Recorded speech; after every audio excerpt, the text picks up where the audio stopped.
Assalamualaikum dan salam sejahtera kepada bangsa mekanika. Hari ini kita nak bercerita tentang enjin 3 silinder yang paling canggih di dunia. Tapi sebelum itu, kepada anda yang baru saja menemui channel Mekanika Malaysia, silalah menekan butang subscribe, butang like dan juga butang lonceng.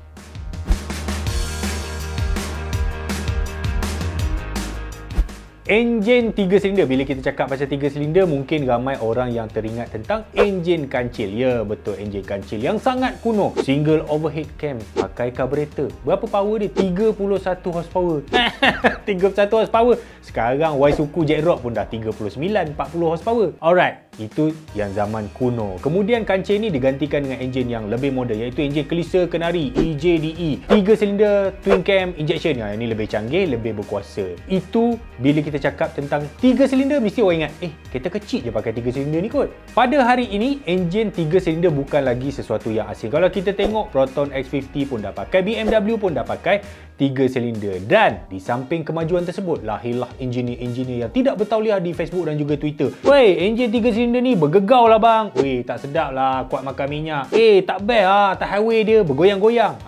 Ramai pakar-pakar pun timbul. Tetapi tuan-tuan dan puan-puan yang dikasihi sekalian, enjin 3 silinder zaman moden sekarang ni, abad 21, tak adalah sama teknologi ni dengan 90-an dulu. Enjin sekarang ni dah makin canggih. Dan kecanggihan itu menyebabkan hampir semua pengeluar kereta di dunia ada versi enjin 3 silinder masing-masing. Dan pada hari ini, kita akan menyaksikan 8 buah enjin 3 silinder yang paling canggih di dunia.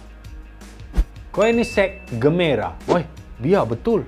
Hypercar pakai 3 silinder. Betul tuan-tuan. Lebih tepat lagi 3 silinder 2000cc. Piston size dia berapa? 93.5 kali 9.5 mm dengan nisbah mampatan 9.5 nisbah 1. Saya baca dia ada skrip bawah ni. Apa yang buat dia power? Sebab dia ada 2 turbo dan dia pakai direct injection.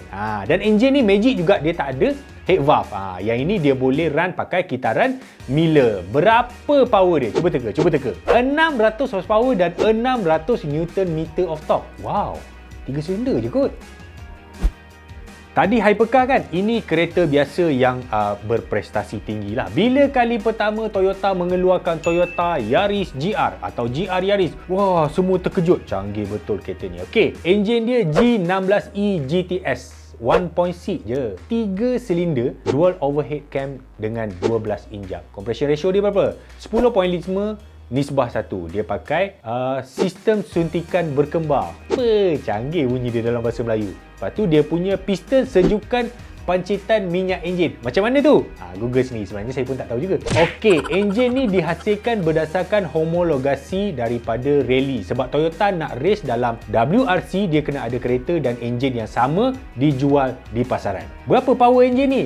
270 horsepower dan 370 Nm of torque pada 3000 RPM sahaja. Itu maknanya 166 horsepower bagi setiap 1500cc. Wah, itu dah lagi power daripada enjin 3 silinder BMW.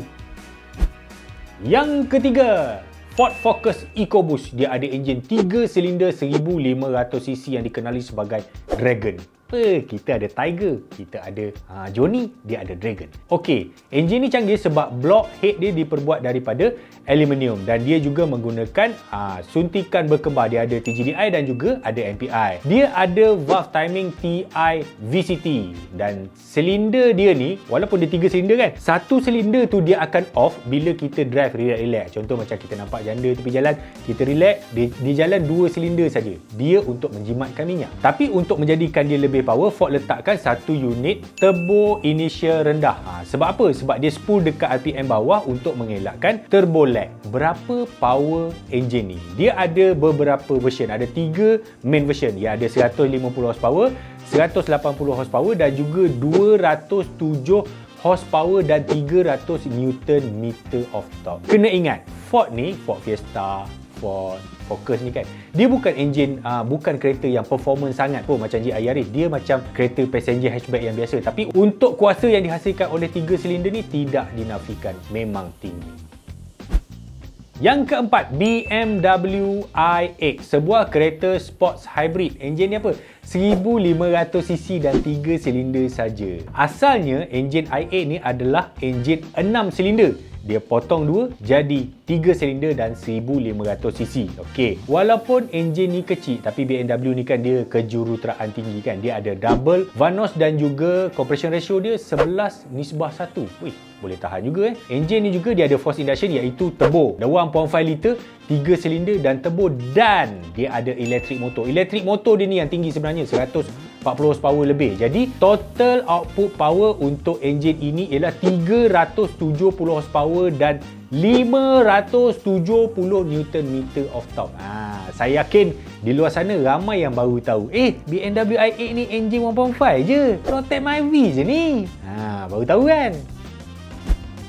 Yang kelima, Volvo XC40. Seperti yang kita ketahui, ini adalah SUV terkecil daripada Volvo dan dia ada banyak varian, dan salah satu varian dia menggunakan enjin 3 silinder 1500cc saja. Wah, tapi yang ini dia ada turbo, dia direct injection dan juga dia ada valve timing control. Okey, enjin ni dibangunkan oleh Volvo dan juga Geely. Sebab itu enjin ni digunakan pada kedua-dua model Geely dan juga Volvo.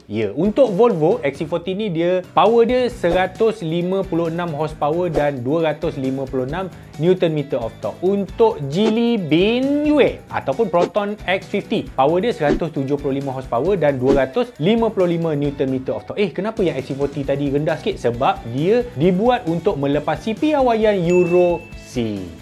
Enjin ni kecil kan? Okey, tahu tak sebab apa? Sebab Volvo memang dia dah ready untuk jadikan enjin ni dipasangkan dengan elektrik motor. Maksudnya akan ada version hybrid dan juga plug-in hybrid. Kecil, ada banyak space, mungkin X50 nanti ada hybrid ke? Wih, menarik juga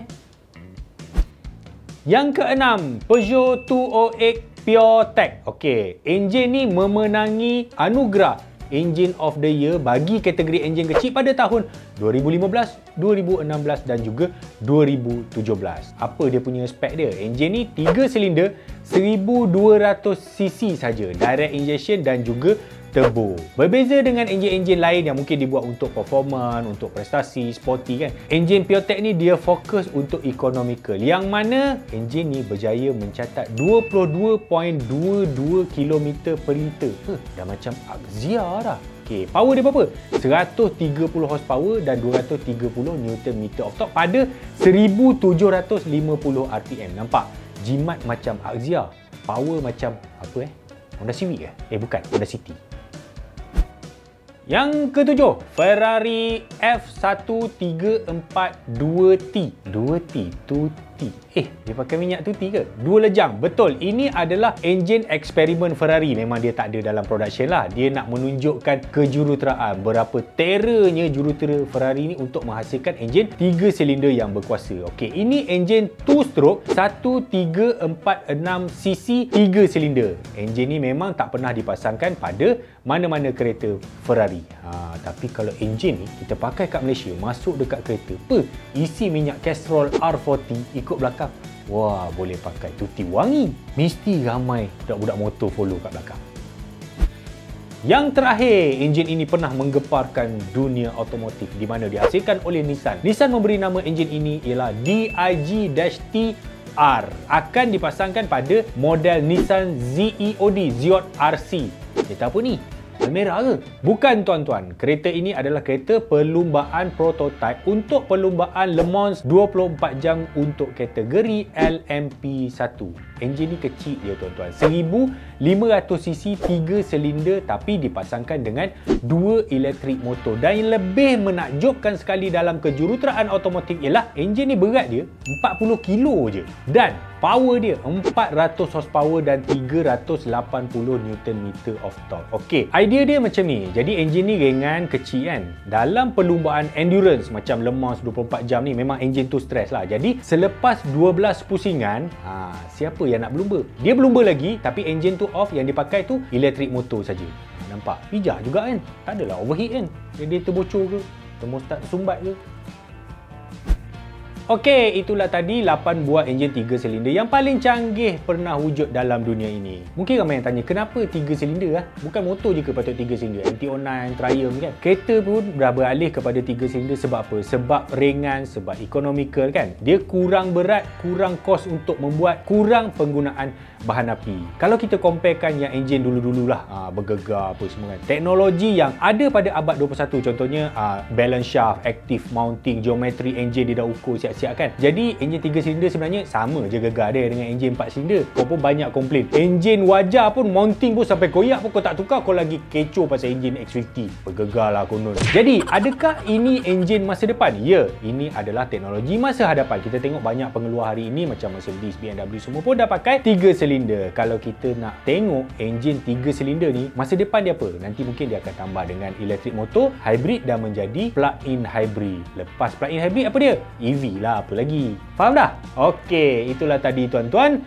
Video kita pada hari ini sekian saja daripada saya, Profesor Madya Sulaiman bin Mansur. Sehingga kita bertemu lagi, tekanlah butang subscribe, loceng dan segala mana ni butang yang ada di sana. Kecuali dislike, jangan tekan lah.